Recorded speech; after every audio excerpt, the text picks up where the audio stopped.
Assalamualaikum warahmatullahi wabarakatuh. Waalaikumsalam warahmatullahi Uh, wabarakatuh. so, so today we are going to talk about principles material development, which will be presented by Group 1 by Mbak Rani Zahra and me, Rahmati Amilani Habib. So, there is no specific theory of material development itself. This is because based on the book, it says that materials development draws directly on what we know about how learners acquire a second language. So every time teachers make pedagogic decision about content or methodology, they are in fact making assumption about how learners learn. So first thing first is to know the process of acquiring second or foreign language. Then we can talk about materials development itself. However, the field that investigates SLA is vast and diverse, with lots of theories. With a purpose to applying findings from research and theories to materials development, then the approach taken here has been to trawl through through several factors that affect language learning to isolate those in which clear correspondence with learning materials and then can be perceived. These include factors internal to the learner within both the affective domain, which is concerned with the emotion, and the cognitive domain related to rationality. They also include external factors, of course, the language input itself, the materials, and the teacher and the learning environment, which will be explained by my friend. So discussion of these factors will allow us to extract a set of usable SLA-based principles for materials development to form benchmarks for principal development of language learning materials. So therefore, it is important to note here that we take back to SLA basic approach. The next is about the importance of affective and cognitive challenge in language learning materials. So now we are going to talk about the importance. As I said before, affective and cognitive domain are included in the internal factors for learners. However, motivation also is included in internal factors.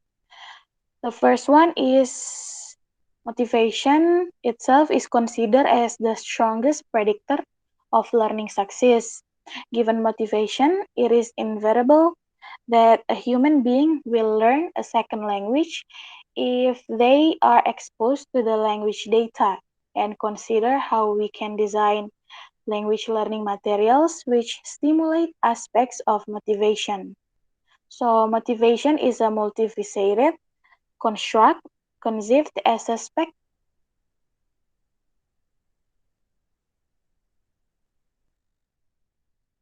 covering affective as well as cognitive dimension. Engine made up of effort, will, and attitude. Just like a car, the car must have engine first, then you can drive it. It is the same with language learning. You must have motivation to learn it first, then you can acquire the language. So, one of the earliest and perhaps best known distinction in motivation theories in SLA is between integrative and instrumental motivation. The motivation functions as integrative is because driven by a sincere and personal interest in the people and culture represented by the language group. On the other hand, if the motivation function as instrumental, It is because the language learning is considered as a means to an end in terms of leading to improve the job or educational prospect. However, there are two types of motivation which are intrinsic and extrinsic. Intrinsic motivation is a behavior performed for its own sake in order to experience pleasure and satisfaction, such as a joy of doing a particular activity or satisfying one's curiosity. And the next one is extrinsic motivation, which is like the instrumental motivation is driven by some external reward. So the next one we come to the affective. So affective factors is considered important in language acquisition and the implication for language learning materials. The concept of affect refers to the aspect of emotion, feeling, mood, or attitude which condition behavior. It is based on Arnold and Brown, 1999. So nowadays, affect is given a high priority in the context of language learning, as well as in other fields such as health and educational in general. In this context, affect refers to the feelings ranging from positive to negative, which the impact on learning. Positive emotional factors which do this include pleasure, happiness, confidence, self-esteem, and empathy, while the negative one includes um, stress and anxiety, as well as fear, anger, and depression. Of all the affective factors, it is a negative one, which is, we know, is quite possibly the one that the most pervasively obstruct the learning process. Indeed, based on Krashen 1982, has conceptualized the influence of affect on language learning as an affective filter to learning lowered by positive emotion but traced by negative ones, thereby that could be obstructing the learning. But affect does not only impact on language learning, so it is crucial to it. If learner does not feel any emotion while exposed to the language in use, they are unlikely to acquire anything from their experience. It is according to Tomlinson. He stresses that this applies to a range of emotion, even controversially, ones that materials developers and teacher conventionally steer clear of. Laughter, joy, excitement, sorrow, and anger can promote learning. So, among the affective factors which we noted above as having an interplay with the crucial SLF factor, motivation are self-esteem, self-confidence, and the empathy. So, self-esteem is a self-judgment of worth or value based on feelings of efficacy, a sense of interacting effectively with one's environment can be affected by language learning situation in that this can deprive learners of their normal means of communication and their ability to behave like normal people. If we link this to the linguistic self-confidence and note how this confidence can stem from frequent contact with the target language, we come up with the common denominator of familiarity. So this familiarity can also be seen as having an impact on that other important emotional factor, empathy. So we might translate empathy in the language learning context as identifying with or disposition towards the target language and its culture. So it therefore embraces the learner's attitude to the target language and to the target language culture. So familiarity is thus an important consideration in the selection and design of language learning materials. So another affective factors noted as impacting on motivation is the intrinsic value attributed to the activity. It would be therefore seem vital for materials developers to consider worthiness when developing materials, as without it, there is a risk of learners carrying out the task at a very superficial level with the only motivation being task completion. So we come to the cognitive challenge. As we leave the effective domain, turning to the cognitive, this is not only to imply that cognition is the antithesis of affect. On the contrary, it is a necessary complement to it, as Arnold and Brown emphasize, reminding us that whole brain learning, the concept of uniting the rational left brain with the emotional right side, has had quite an influence in language learning and learning in general. So the importance of cognitive involvement for learning, at least as conceived in terms of long-term memory retention, has its roots in the field of psychology. So according to language acquisition and materials development, materials which make analytic, creative, and evaluative demands on processing capacity can lead into a deeper and more durable learning.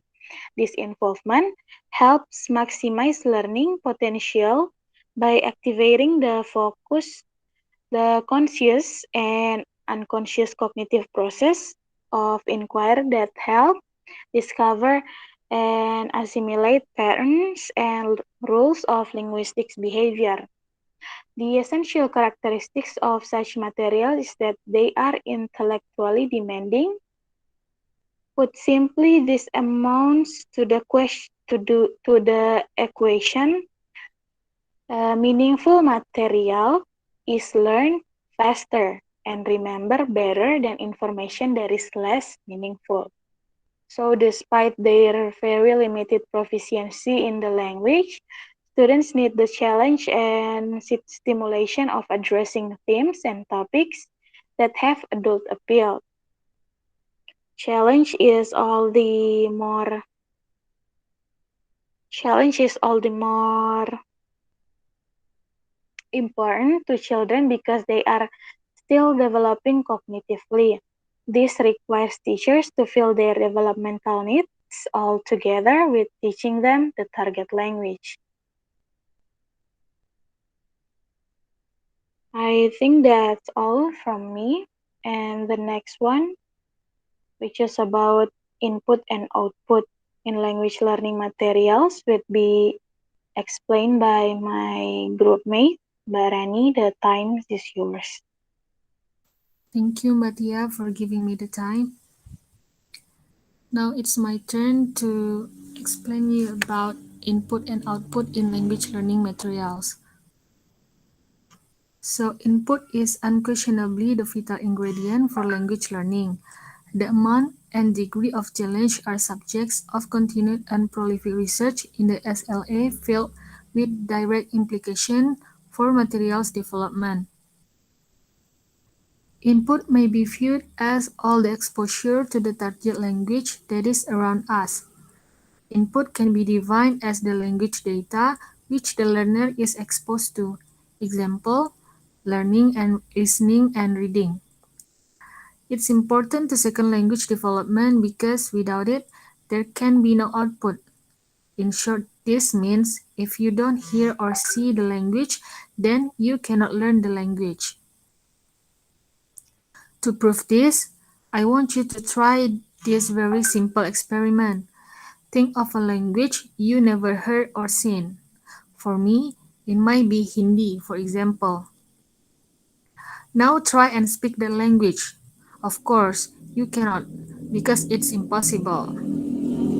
So, what is important for us to know as teachers is what input is best.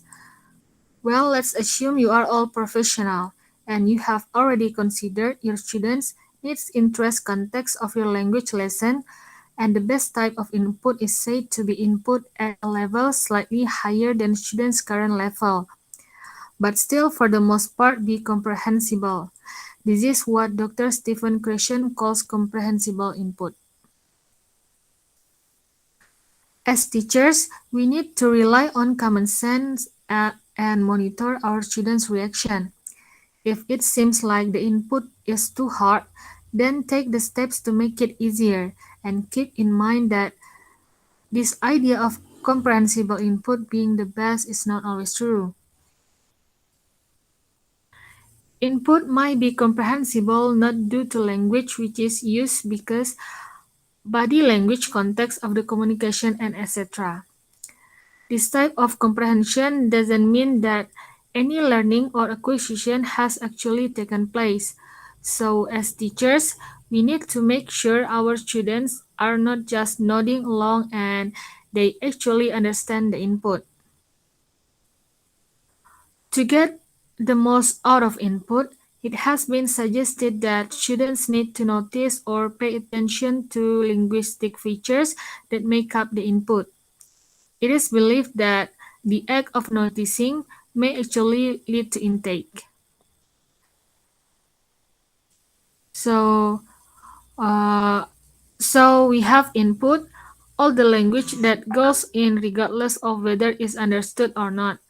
Then we have comprehensible input, the input that learners can understand. And finally, we have intake, the parts of the input that will affect the learner's language system. The next slide, please, Mbak.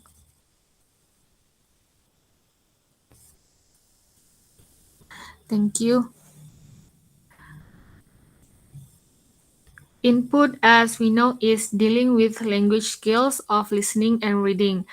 And input can be described in two ways, as simplified and non-simplified. Simplified input is often very helpful for language learners.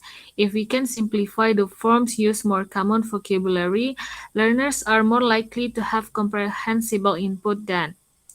They can use non-simplified input would be more authentic language which has not been created or designed specifically for language learners. So here interactive input is where a learner is expected to receive the input but then also be expected to engage with it and participate. So conversation for instance would be interactive input. And non-interactive input is just when the learner is just receiving the input and is not expected to respond to it. So this might be watching a movie or reading a book. Receiving that input, but there isn't an expectation of participation. Next is noticing is the idea that a learner, instead of focusing on the meaning of language, they stop and they start focusing on the forms and the structures and they pay better attention to some specific words or phrases or grammatical structures. Noticing is important part of using input to bring it closer to acquisition as we talk about what the monitor hypothesis. Some researchers also make the distinction with the idea of intake. So input can be different from intake. Input as you are just receiving it, but intake means you are noticing it. You are understanding it, and ultimately you are acquiring it. So input is important, but for input to really matter eventually, we have also got to have intake. Okay, next slide, please. Thank you. If input is what goes in, then output is what comes out. Example, speaking and writing. Output is, as we have talked before, the speaking and writing parts of language. And really, output is most useful and it's necessary for a part of the language learning process to encourage learners to create output. Sometimes we talk about push output. Meaning we require learners to create output that fulfills particular tasks or structures that we want them to practice. So push output is important because it helps learner practice meaningful communication. It also helps them to test out the language to figure out what's working, what's not working. When when I try to do this, am I resulting in good communication with someone? Helps better understand how meaning and structure work in the language. They experiment with it, and output also is important because it gives them opportunities to receive feedback and find out is it working. Am I using structures and communication that people can understand? What's really important about output is they as use output and they get this feedback. They are building their internal language map of how the language works, and it's often based on their understanding of how language works in their first language. But the more they receive input and practice output, so input and output are both very important for language acquisition. Next, please, Ma. Thank you. There are things that learners cannot easily do, such as retrieving words at speed and achieving long, pause-free runs. This is because they lack certain skill, but there are also things learners do not know, such as what to say in order to signal a change of topic or how to respond appropriately to a difficult request. And this also inhibits their fluency. Awareness involves at least three processes. First is attention. Learners need to be paying attention. They need to be involved and curious if they are going to notice features of target skill. Next is noticing. This is more than simply paying attention. While someone is driving, they can be paying attention without noticing a great deal until a kangaroo suddenly bounds into the road. And the last is understanding. There is no awareness without understanding. Next.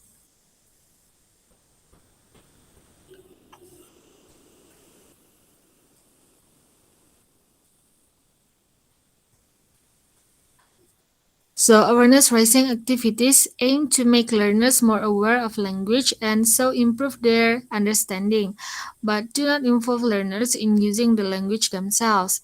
As such, awareness raising activities are often the first stage of learning new language. For example, a pre-intermediate level group have just finished a reading comprehension using an authentic text, and the teacher goes back and highlights the phrasal verbs in the text, explaining what they are and their meaning, but not asking the learners to use them in any way. In the classroom, awareness raising is a useful technique in mixability classes, as learners will be able to respond to the new information in different ways and process it according to their level of competence. Next.